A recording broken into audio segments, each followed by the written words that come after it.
Hello everyone, কি অবস্থা সবার? আশা করি সবাই ভালো আছেন and welcome back to the channel.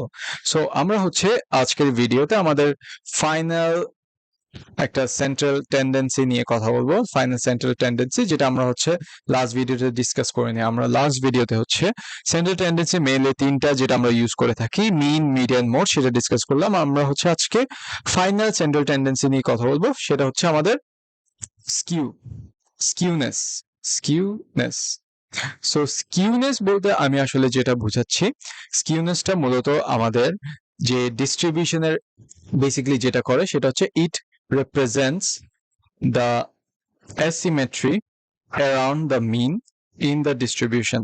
So আমাদের ডিস্ট্রিবিউশনের যে মিনের মধ্যে যে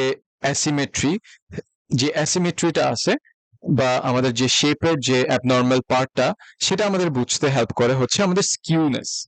এন্ড মূলত এটা একটা সিঙ্গেল ভ্যালু যেটা আমাদের বলে ইফ উইচ টেলস, যেটা বলে আমাদের if a mean is in centre or not.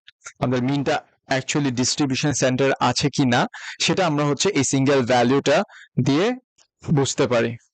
Okay, and so আমরা এই ভ্যালুটা দেখে অ্যাকচুয়ালি বুঝতে পারি যে আমাদের ডেটাটা আসলে মিনের আশেপাশে কিভাবে ডিস্ট্রিবিউট। সো এই প্রপার্টি গুলো আমরা স্কিউনেস দিয়ে বুঝতে পারি। এন্ড আমরা যদি স্কিউনেসটা আসলে বেসিক্যালি কিরকম সেটা দেখতে যাই, তাহলে আমরা এখানে দেখতে পারতেছি আমাদের তিন ধরনের আমরা স্কিউ দেখতে পারতেছি। আমরা ফার্স্টে মিডলটাতে দেখি। সো আমরা যেটা দেখতে পারতেছি এখানে সেটা হলো আমাদের একটা নর্মাল বা নো স্কিউ, যেটাকে আমরা জিরো স্কিউ বলে থাকি, যেটার মিনিং আমার অ্যাভারেজ ভ্যালুটা একদম মিডলে। আমার যে অ্যাভারেজ ভ্যালু সেটা আমার মিডলে। সো এই ধরনের সিচুয়েশনে যদি আমরা হয়, তাহলে আমরা বলতে পারবো যে আমাদের ডেটাটা মিনের মধ্যে কোনো ধরনের স্কিউনেস আসলে নাই, বা সেটা একটা জিরো স্কিউ। আর আমরা আমাদের আশেপাশে আমাদের ডান সাইডে আমরা যেটা দেখতে পারতেছি সেটা আমাদের পজিটিভ স্কিউড, বা আমরা সেটাকে রাইট স্কিউ বলে থাকি। রাইট স্কিউ বলে থাকি। এন্ড ইউজুয়ালি এই ধরনের সিচুয়েশন আমরা দেখতে পারি যখন আমার মিনটা আমার মিডিয়ান থেকে বড় হয়। মিনটা টিপিক্যালি আমার মিডিয়ান থেকে বড় হয়। সো নেমটা একটু দেখতে কাউন্টার ইনটিউটিভ হলো, যেমন এখানে আমার জিনিসটাকে আমি বলতেছি রাইট স্কিউ, কিন্তু আমার মোস্ট অফ দ্য ডেটা কিন্তু আমরা দেখতে পারতেছি লেফটে যাচ্ছে।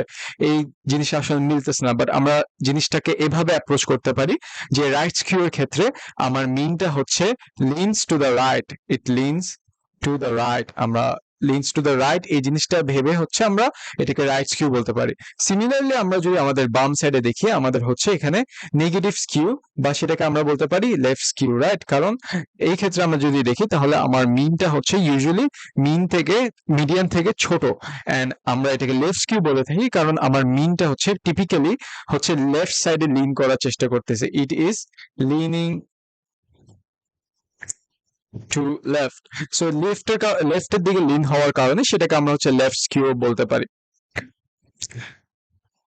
এন্ড আমরা যদি একটা জিনিস খেয়াল করি, আমরা যখন ফিউচার ভিডিওতে দেখবো, আমরা নর্মাল ডিস্ট্রিবিউশন নিয়ে কথা বলবো। এন্ড ইউজুয়ালি এই জিরো স্কিউ ডিস্ট্রিবিউশনটা হলো মূলত আমাদের নর্মাল ডিস্ট্রিবিউশনের একটা প্রপার্টিজ। সো আমরা যখন যে কোনো নর্মাল ডিস্ট্রিবিউশনে ডিল করতে যাব, ফার্স্টে আমরা দেখবো এটা কোন ধরনের স্কিউ। সেটা যদি লেফট স্কিউ অথবা রাইট স্কিউ হয়, তাহলে সেটা কিন্তু আমার নর্মাল ডিস্ট্রিবিউশনের মধ্যে পড়ে না। আর সেটা যদি জিরো স্কিউ হয়, তাহলে আমরা ইজিলি বলতে পারবো যে এটা একটা নর্মাল ডিস্ট্রিবিউশন। সো এটা ছিল আমাদের স্কিউ। আমরা স্কিউনেসটা দেখে বলতে পারি যে আমার আসলে ডিস্ট্রিবিউশনটা মিনের মধ্যে, আমার ডেটা গুলো আসলে মিনের আশেপাশে কিভাবে বিহেভ করতেছে, এন্ড ওটা দেখে আমরা আমাদের ডিস্ট্রিবিউশনের প্রপার্টিটা বলতে পারি। সো এই লেকচারটার পুরো ডিটেলস গুলো, লেকচার নোটটা আমি গিটহাবে পোস্ট করে দিব। যারা অ্যাক্সেস করতে চান তারা ভিডিও ডেসক্রিপশনে লিংকটা পেয়ে যাবেন, তারা ডাউনলোড করে নিতে পারবেন, বা এটা রিভিশন করতে পারবেন। সো আশা করি কনসেপ্টটি ক্লিয়ার হয়েছে। আজকের জন্য এইটুকুই। আশা করি সবাই ভালো থাকবেন। Thank you.